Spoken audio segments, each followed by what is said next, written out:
Hi, my name's Ian Lashley, and I want to thank you today for joining me in my presentation about COTC and COTC becoming a tobacco-free campus. The question I want to look at today is COTC really a tobacco-free campus? August the 1st, 2013, COTC took the privilege to announce that they are going to become a tobacco-free campus, and it has took effect. But I want to look in closer. Is COTC really a tobacco-free campus?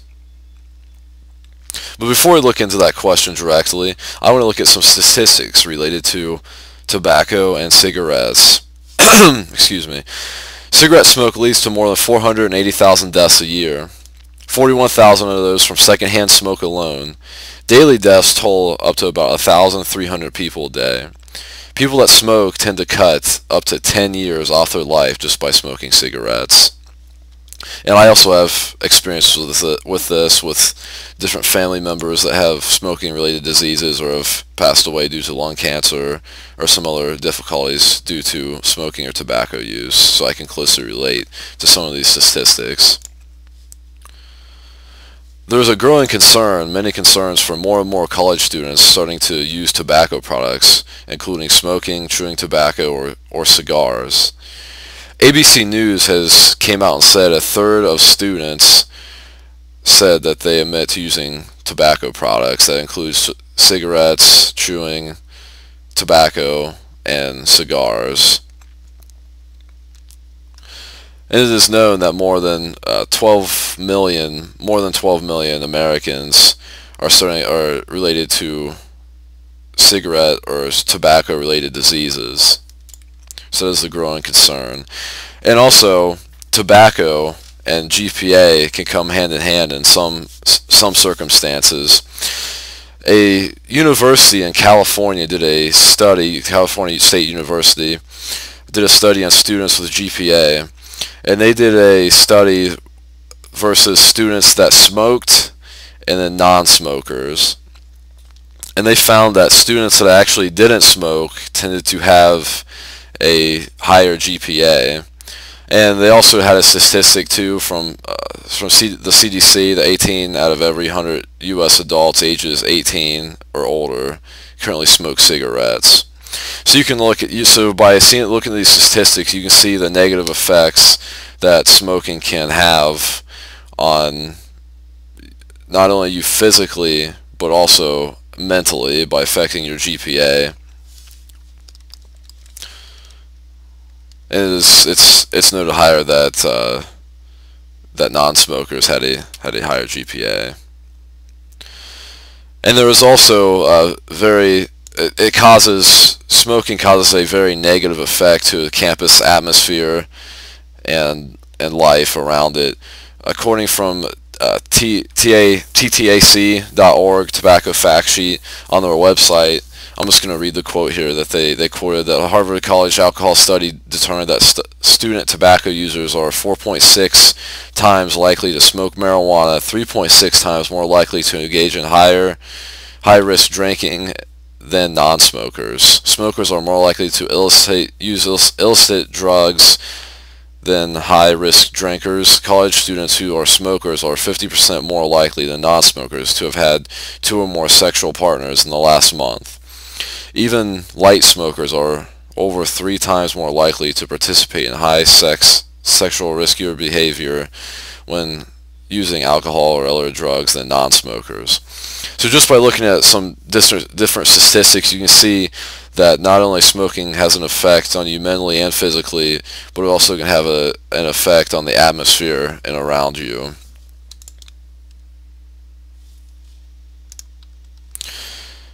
COTC has decided to take a stand on the matter of COTC becoming a tobacco-free campus effective August the 1st, 2013.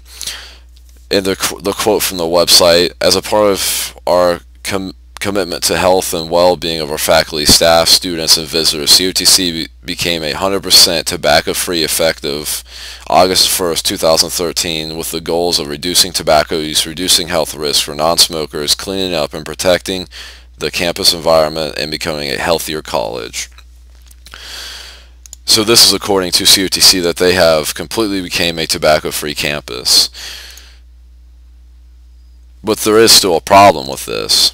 I have firsthand witness of I'll be going to class, especially at the Knox campus, I'll be going to class, and you can see students and faculty members outside smoking cigarettes in the parking lot right by the back door. CFTC in the Knox campus has a back location door that you can enter the building, and it is known you can find very many students and faculty members actually smoking on the sidewalks right there in front of the door, and this causes a very negative effect of people walking in and out of the building. And I notice it every time that I walk into the campus building and everything. I don't personally like walking through clouds of smoke to get into my class at the Knox campus.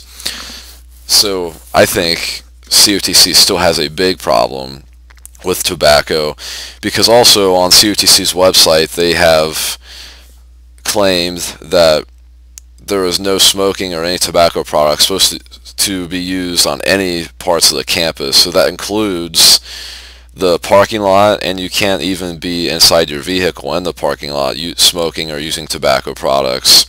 So there's definitely an excuse me, there's definitely an enforcement issue with this, especially with staff members and faculty members and even professors using tobacco products on the campus right outside the door for everyone to see. So with this problem, with CFTC just becoming a tobacco-free campus and hanging up signs, I don't think this solves the problem for CFTC. I think CFTC needs to have a clear step to take an initiative to solve this problem. And I have came up with 3 problem solvers for CFTC's smoking and tobacco problem to help stop this bad impact of students and faculty members smoking on CFTC's grounds, or on CFTC's sidewalks and parking lot and in the premises of the campus.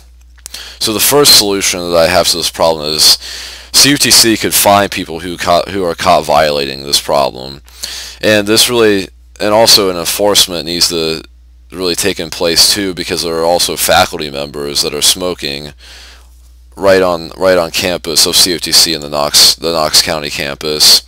So even no matter if the fine was $20, $50, or $100, I think a fine will get the message across people using tobacco products on the campus that CFTC is sticking to their grounds and their guns, that students and faculty members should not be using tobacco products on the campus anywhere, outside in the parking lot, anywhere, because this creates a very negative atmosphere and environment for CFTC, especially trying to fight against it with other colleges, fight against tobacco products and students using them. CFTC doesn't want to be hypocritical of themselves when students and faculty members are found right outside their doors of their building on campus limits smoking and using other tobacco products. And also I've also found in class students chewing tobacco products right in front of their professors and teachers. And also this is something else that could be enforced too, finding students that are using any type of tobacco products. Even just a small fine of $20 would put the red lights in a student's head and help them maybe realize that they shouldn't be doing this, and help CFTC enforce these rules. And the second solution I've came to this is, if CFTC is having such a problem with students and faculty members smoking, especially smoking and using tobacco products on their campus, that they should designate a location away from CFTC and let people have the ability to use their tobacco products on that area. And the reason for doing this is so when people are using their tobacco products, they're not negatively affecting other people around them. They're only affecting themselves and others that choose to use tobacco products. So CFTC could steer people away from giving other people negative effects of tobacco, and help focus away from being just right outside in the campus around everybody. And the third solution that I've came up with that I think needs to be implemented regardless of what COTC decides to do to help and fix this problem, excuse me, is COTC needs to have more counseling and group and counseling to help individuals fight against tobacco and tobacco addiction. I think by doing this, by helping others fight tobacco problems and addiction, that they can help those individuals become more healthier and continue to grow the support for the fight against tobacco, and by helping everyone being more healthier and the environment being healthier, and creating a better academic atmosphere for COTC. And so the conclusion is that COTC on paper is a tobacco-free campus. They've officially announced you can find signs and everything all over COTC campus, whether you're at Newark, Pataskala, Coshocton, or the Mount Vernon and Knox campus. You can find signs that say COTC is a tobacco-free campus. But this doesn't fix the problem with tobacco on COTC. And by the statistics and other things that we looked at, we can see that tobacco kills a person physically and mentally, and there is a healthier side to not using tobacco, and this can lead to students having better academics. And with all the people still smoking and using tobacco products on the Knox County campus and at COTC in general and all the campuses, action needs to be taken in a form of a fine, designating a location for others to use tobacco products in a separate location on the campus away from others. And also, regardless, I think number 3, there needs to be more counseling and groups for people to fight against tobacco addiction and tobacco use. So no, the question was, is COTC really a tobacco-free campus? And no, COTC really isn't a tobacco-free campus. And COTC needs to put an end to this to really live up to the standards that they expect, and to help them produce better quality and more highly standard academics that they expect from their students and everyone around them. And for questions and comments and other regards, you can email me at ilashley2013@gmail.com with your questions and comments and anything that you want to put input on this matter. And also, let's fight against tobacco and other products and help all college students everywhere be healthier and promote a healthier environment so everyone can be healthier, and then we can also have better academic success together. Thanks, and have a great day.